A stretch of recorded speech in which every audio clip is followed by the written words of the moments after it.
বিয়েবাড়ি যাবো বলে একটু রেডি হয়েছি। তো বাড়ির প্রত্যেকে রেডি হয়েছে। আগে সেটা আপনাদের দেখাবো। তারপরে গিয়ে বিয়েবাড়ির ব্লগ দেখাবো।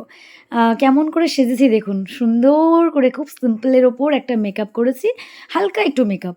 আর আমি শাড়ি পরতে বরাবরই পছন্দ করি। আর আপনারা দেখতেও আমাকে শাড়িতে পছন্দ করেন। তো শাড়িই পরেছি। আর সাথে হালকা একটু জুয়েলারিও পরেছি। আর এই যে আমার মাকে দেখছেন সুন্দর করে সেজেছে। কিন্তু মজার বিষয় কি জানেন? মজার বিষয়টা এবার আমি আপনাদেরকে বলব।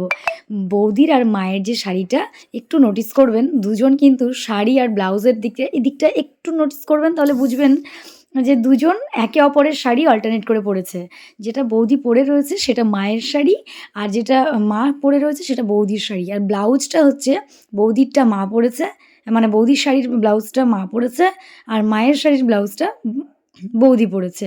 কারণ অ্যা কা এবার দুজনের তো ফিটিংস হবে না দুজনেরটা। সেই জন্য কী করেছে, যে শাড়ির যে ব্লাউজ সেটা না পরে একে অপরেরটা অল্টারনেট করে পরে ফেলেছে।